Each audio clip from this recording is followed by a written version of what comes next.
नमस्कार विद्यार्थी मित्रांनो, यापुढील शिक्षक भरतीची प्रोसेस कशी होईल आणि कशा पद्धतीने आपल्याला ही पोस्ट अचीव करता येणार आहे आजच्या या व्हिडिओमध्ये पाहणार आहे। तत्पूर्वी चॅनलवर नवीन असाल चॅनलला सबस्क्राईब करा। आपलं ग्रो अकॅडमी पुणे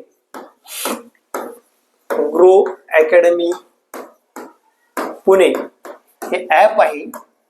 हे ॲप डाउनलोड करायचे आणि रजिस्टर करायचे। तुम्हाला इथे कुठे पैसे आकारलेले नाहीत, लक्षात ठेवा।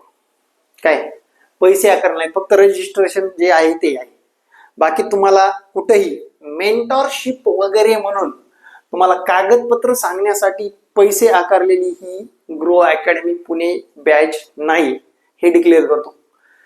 मागच्या 15 दिवसापासून बऱ्याच विद्यार्थ्यांना आशा पल्लवित झालेल्या आहेत। लवकरात लवकर आपली लिस्ट लागेल, पवित्र पोर्टलला जागा डिक्लेअर होतील, पसंतीक्रम निवडायची प्रोसेस चालू होईल आणि पुढली प्रोसेस कशी असणार याबद्दल बऱ्याच विद्यार्थ्यांचं म्हणणं होतं की सर त्याच्यावर एक व्हिडिओ बनवा, आणि नक्कीच बनवतोय। आता मला फोन करणाऱ्यांची संख्या जर बघितलं, अभियोग्यताधारक करतातच, त्यांचे सासू सासरे मी करतायत, कुणाचे आई वडील करतायत, कुणाचे भाऊ करतायत, कुणाचे मिस्टर करतायत। अजूनपर्यंत कुणीही माझ्या मिस्टरांचं काम होईल का म्हणून महिला मंडळाचा कुणाचा कॉल आलेला नाही, पण एवढ्या लोकांचे कॉल आलेले आहेत आणि ते अंदाज बांधतायत। आणि कृपया करून कॉल आता सध्याच्या कंडिशनला मला एवढे मार्क आहेत आणि माझं सिलेक्शन होईल का असं म्हणू नका। मी त्यांना प्रामाणिक उत्तर देतो, ते तुमचं अवघड आहे, रेंजवर आहात, याच्यावर आहात म्हटल्यानंतर त्यांना राग यायला नको। सगळ्यात महत्वाचं, मी एखाद्याचं काम बाबा या भरतीमध्ये अशक्य आहे किंवा विथ इंटरव्ह्यू मध्ये होईल असं जर म्हटलं तर बऱ्याच लोकांना राग येतो। नाही, मला त्या व्यक्तीने काम होईल असं म्हटलं आणि मी त्या व्यक्तीला असं म्हणत नाही, होत नाही असं म्हणत नाही, सिंपल सांगतो की पुढे अभ्यास करा, एवढंच सांगत असतो। किंवा एखाद्याचं होत असेल तर होईल, जागा येऊ द्या, जागा आल्याशिवाय आपल्याला काही गोष्टी कळणार नाही। सध्या जर बघितलं तर पोर्टलला नोंदणीच्या डेट संपलेली आहे, जागा येणार आहेत। पुढली प्रोसेस कशी असणार, सॉर्टिंग होणार, उभं आरक्षण, आडवं आरक्षण। आता मुद्दा नंबर 2, सर मेंटॉरशिप बॅच लावल्यानंतर आमचं सिलेक्शन होणार का? मुद्दा एक लक्षात घ्या, तुमचं विषय कोणते आहेत हे मॅटर करते, विषय आणि तुमचा वर्ग कोणता आहे हे सुद्धा मॅटर करते, आणि तुम्ही TIT मध्ये काय गुण घेतला आहात, TIT 3 मध्ये तुमचा SCORE स्कोर काय आहे हे मॅटर करते, सगळ्यात महत्वाचं बरं का। आता हे मेंटरशिपचं गाणं कुठून आले मला माहित नाही, कारण 2022 ला असली मेंटर नव्हतं काही, जाऊ द्या, सोडून त्या विषयी। पण इतकं विद्यार्थ्यांना भावनिक करून वाहत्या गंगेमध्ये हात धुण्याचा कार्यक्रम आहे असं मी सांगेन, आणि ज्यांना लावायचे त्यांनी बिंदास लावा। आता विद्यार्थी मित्रांनो, आपल्याला मेंटरशिप बॅच मध्ये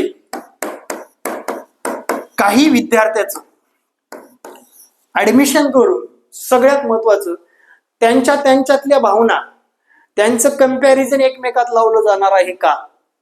पुंडे सरांना पडलेला पहिला प्रश्न, मला पडलेला पहिला प्रश्न, कारण अभियोग्यता धारक आहेत, जवळपास 1,70,000 लोकांनी परीक्षा दिल्या, नोंदणी केली आहे पवित्र पोर्टलला, बरोबर? आणि 1,70,000 लोकांमधून कॉम्पिटिशन कसं करणार आहे, कोणत्या जागेवर? आता समजा फॉर एक्झाम्पल 150च्या पुढे पोरं असणाऱ्यांचे प्रिफरन्स या मेंटरशिप वाल्यांना कसं काय कळणार आहे?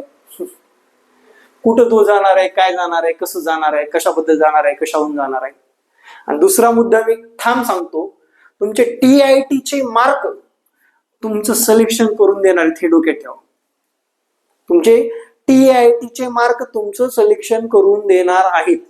मग ते 2 आकडी मेरिट लागणार आहे का 3 आकडी मेरिट लागणार आहेत, ह्याच्यावर आपल्या जागावर डिपेंड करणार आहेत मित्रांनो, लक्षात घ्या। जागा कशा येतात ते पण बोलतो पुढे। जागा नंबर 1 लक्षात घ्या, 1 ते 5 सर्व विषय शिकवणारे शिक्षक, 6 ते 8 सोशल सायन्सच्या जागा विषयानुसार येतील. त्यानंतर दुसरा मुद्दा म्हणजे मॅथ सायन्सच्या जागा मॅथच्या येतील, सायन्सच्या येतील. ज्याचं जनरल सायन्स आहे त्याला मॅथ आणि सायन्स दोन्हीचे पण येत. पण सायन्स वाल्यांना मॅथचे प्रिफरन्स येत नाहीत, गरज नाही. कारण मॅथ वाला सायन्स शिकू शकतो पण सायन्स वाला मॅथ शिकू शकत नाही, हे डिक्लेअर आहे, येत नाही. जनरल सायन्स वाल्यांना दोन्ही येतात. ठीक आहे. त्यानंतर भाषा विषयी तेच नडतो, कारण 6 ते 8 काय आहे, भाषा विषयीचा विषय आहे. भाषा विषयीच्या जागा येतील. त्यानंतर 9वी 10वी सेम विषयानुसार जागा येतील. विषयानुसार लिहितो बरं का, म्हणजे त्याच्यात मॅथ सायन्स असेल, भाषा विषय असेल, सगळंच असेल. त्यानंतर क्रीडाच्या जागा येतील, कलाच्या जागा येतील. अपेक्षित करतोय कारण त्यांनी या जागा भरल्या जातील असं सांगितले, म्हटल्यानंतर काहीतरी जागा नक्कीच इथे येणार आहेत. ठीक आहे. अशा जागा येतील आणि हा टोटल आकडा समजा आपण समजून चालू 22,000 येतील. मग त्याच्यामध्ये दुसरी प्रक्रिया म्हणजे 1 ते 5च्या जागा किती, 6 ते 8च्या जागा किती, त्यात 6 ते 8 मध्ये एसएसच्या जागा किती, सोशल सायन्सच्या, मॅथ सायन्सच्या किती, भाषा विषयीच्या किती. पुढे आता हा प्रोग्राम झाल्यानंतर पुढला विषय म्हणजे कास्ट वाईज जागा येणार मित्रांनो. ओपनला विशिष्ट जागा, ईडब्ल्यू ला विशिष्ट जागा, SC, ST, OBC, VJNT, NTC सगळ्या जागा येतील. ठीक आहे. पेसा बिसा सगळ्या जागा येतील. मग ते हॉरिझॉन्टल आडवं उभं आरक्षण येईल. डिक्लेअर झालं. आता मुद्दा नंबर 2 सर, ते मेंटरशिप बॅच न करता मग कसा विचार करावा आम्ही, एक सांगतो. जागा आल्यानंतर तुमच्या कास्ट वाईज जागा आल्या, एनटीसी मध्ये आपला नंबर कितवा आहे आपल्याला माहित आहे. त्यानंतर आपला टीआयटीचा स्कोअर किती आहे हे पण आपल्याला माहित आहे. बरोबर. जे काय असेल ते 120 130 काय असेल ते. विदाऊट मध्ये आपण रेंज मध्ये बसू का? अरे मित्रांनो सिंपल आहे. विदाऊट मध्ये जर तुम्हाला 20 प्रिफरन्स आली बरं का, 20च आले असं पकडा. काही लोकांना 100 पेक्षा जास्त येणार आहेत, काही लोकांना 20-25 येणार आहेत, काही लोकांना 5-10 पण येणार आहेत. असं काय नाही, डोक्यात ठेवा. मागच्या भरतीत तुम्ही पाहिलेलं आहे. असं म्हणणार नाहीत ह्या शाळा घ्या, तुम्हाला याच्यातल्या शाळा निवडा, तुमच्या मार्काच्या रेंजनुसार होईल, असं होणार नाही. मला सांगा कशाला ते सोशल सायन्स वाल्यांना मॅथ सायन्सची प्रिफरन्स येतील? एखाद्याचा भाषा विषय नसेल तर त्याला कशाला भाषा विषयीचे येतील? एवढं तर सिंपल कळतंय. प्रिफरन्स ते लोक आपल्याला शाळा देणार, आपण त्याच्यातले पसंती क्रम निवडणार. सिंपल गोष्ट आहे. 20 आहेत बरोबर. 20 मध्ये आपण 120 मार्क आहेत. तुम्हाला तिथे जाहिरात दिसणार. एखाद्या जाहिरातीत 4 जागा आहेत, दुसऱ्या जाहिरातीत 3 जागा आहेत, तिसऱ्या जाहिरातीत 5 जागा आहेत. अरे मग याला पहिला नंबर द्या ना, याला दुसरा द्या, याला तिसरा द्या ना. सिंपल गोष्ट आहे. तुमचे मार्क तुमच्या कास्टमध्ये रेंज काय आहे? रेंज हाय असेल म्हणजे रेंज म्हणजे काय, तुमचा नंबर 200 वा 300 वा 400 वा असेल. अरे मग जागा जास्त आहे तिथे जावा ना पहिले. काय गरज आहे मेंटरशिपची? करा आत्ताच्या आत्ता. Grow academy Pune, grow academy Pune हे ऍप्लिकेशन डाउनलोड करून रजिस्टर करा फक्त, बस संपला विषय. असंच होणार आहे. मला सांगा त्यांनी सगळं भरमसाठ सगळे प्रिफरन्स यातले निवडा 50, यातले निवडा 100 असं आहे का? थोडंच नाही बरं का. लक्षात ठेवा. मागच्या भरतीचा जरा अभ्यास करा व्यवस्थित, कशी झाली भरती. ठीक आहे. त्याच्यानंतर तुमचं सिलेक्शन विदाऊट मध्ये झालं. स्वप्रमाणपत्रामध्ये जेवढे डॉक्युमेंट आपण नोंदवलेले आहेत तेवढे डॉक्युमेंट सरळ घेऊन जायचं बस. मग आता तिथे स्पेलिंग मिस्टेक आहे, गॅजेट बनवलंय, नाव चेंज आहे, त्याच्यात गॅजेट बनवलंय, ते सगळं घेऊन जायचं. ते बघतात आणि तुमचं सिलेक्शन होतं. आता विथचं सांगतो पोरांनो, लक्षात घ्या. जर तुम्हाला विथचे प्रिफरन्स आले, या भरतीमध्ये काय सांगितलं त्यांनी, 1 जागा 3 मुलांना बोलवलं जाईल विथ साठी. बरोबर. आता मुद्दा नंबर 2 सांगतो बरं का. इंटरव्ह्यूचा गेम कसा असतो. सर इंटरव्ह्यूला आलो तर मग कसं आम्हाला कोण गाईड करणार आहे ना? कोंड्या सर नका काळजी करू. ठीक आहे. Grow academy Pune channel join करून ठेवायचं आहे. बस सिंपल आहे. मला सर्वात जास्त अकॅडमी, या अकॅडमीवर पोरं दिसले पाहिजे. आपल्या सगळा व्हिडिओ व्हायरल करून टाका डायरेक्ट. एकाही अभिवेदक अर्काचा निराशा होणार नाही याची काळजी घेतली जाणार आहे, लक्षात ठेवा.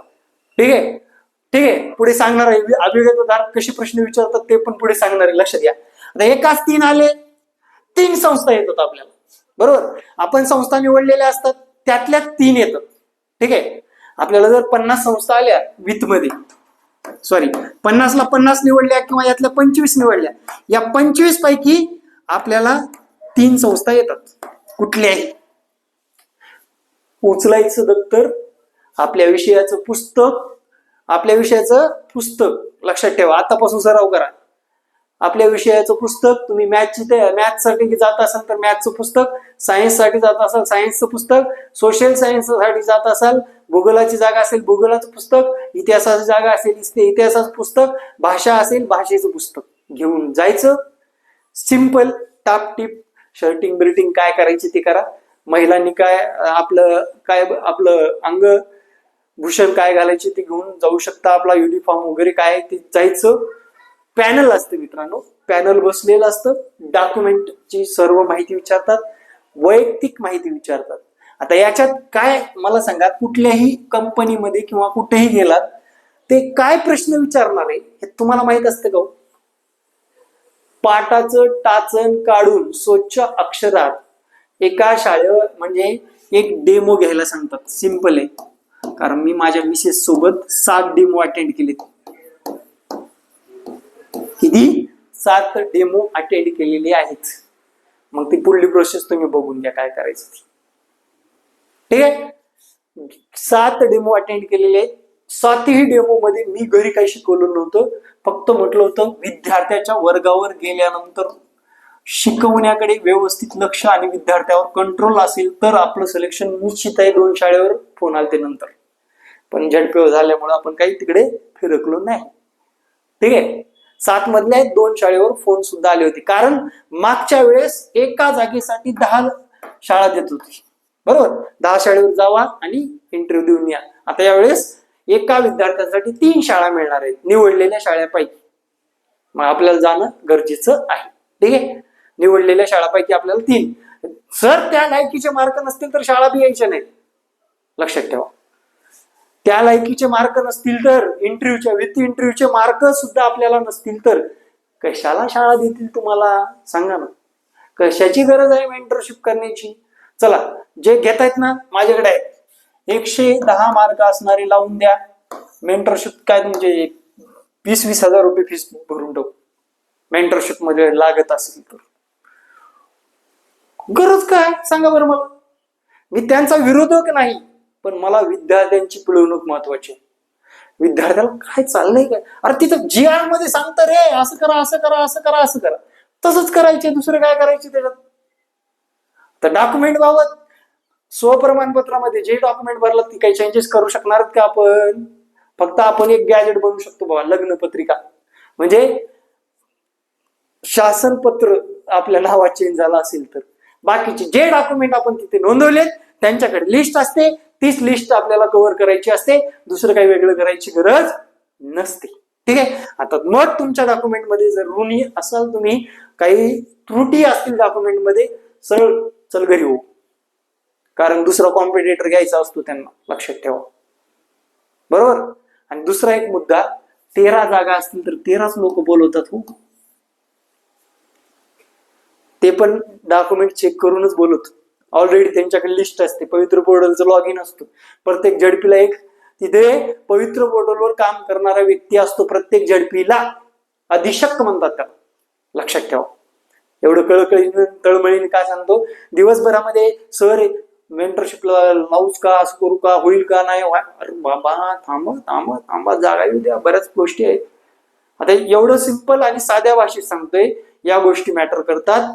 कट ऑफ मॅटर करतं. कट ऑफ जर मला सांगा तुमचं सगळं चांगलं आहे हो, आणि तुम्हाला TIT मध्येच मार्क कमी आहेत, तुमची रेंजच सापडत नाही मी सांगितल्याप्रमाणे, तर तुमचं सिलेक्शन होईल का? प्रश्नचिन्ह. लोकांच्या डोक्यात एकच बसले, मला विदाऊट मध्ये 100 शाळा निवडायचे, विथ मध्ये 50 शाळा निवडायचे. अरे पण तुमचे कशाला देतील, तुमच्या मार्काची रेंजच कमी आहे. तर काही लोकांना 100 शाळा सुद्धा यायच्या नाही. काही लोकांना 100 शाळा निवडाव्या कशा हे कळायचं नाही. म्हणजे कसं ते पण सांगतो बरं का, कारण त्यांचे मार्क एवढे हाय असतात. मग मार्क समजा 150 आहेत, त्या विद्यार्थ्याला काय गरज आहे रे, त्याने त्याच्या मनाच्या शाळा निवडलं तरी सिलेक्शन आहे ना.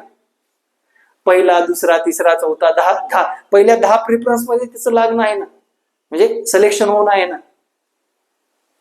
हे महत्वाचं आहे मित्रांनो, लक्षात ठेवा. हे महत्वाचं आहे. ही रेंज आपण सर्वांनी पाहिलेलीच आहे. ठीक आहे. अशा पद्धतीने प्रिफरन्स प्रक्रिया पूर्ण होते, सिलेक्शन लिस्ट होते, डॉक्युमेंट होतात आणि इंटरव्ह्यू होतो. आता विद्यार्थ्यांचे प्रश्न काय असतात? सर्वात म्हणतो माझा नंबर लागलेला. ठीक आहे, तुमच्या भावना मी समजू शकतो. तुम्ही मेसेज केला तरी मला त्या गोष्टीचा राग नाही. पण दुसरा मुद्दा आहे, सर माझं खरंच मी टेन्शन मध्ये आहे, आता माझं काहीच खरं नाही असं बोलू नका यार. आपल्याला अजून परीक्षा आहेत, आपल्याला अजून आयुष्य आहे. कारण मला पण आज गुरुपौर्णिमेबद्दल वाईट वाटतं. असं बोलण्याऐवजी आपण प्रयत्नवादी, आशावादी असणं फार महत्वाचं आहे. हा व्हिडिओ तुम्हाला कसा वाटला आणि ही प्रक्रिया तुम्हाला समजून आली का? याच्यात जर काही त्रुटी असतील तर नक्कीच मला कमेंट करायला विसरू नका. जय महाराष्ट्र. धन्यवाद मित्रांनो.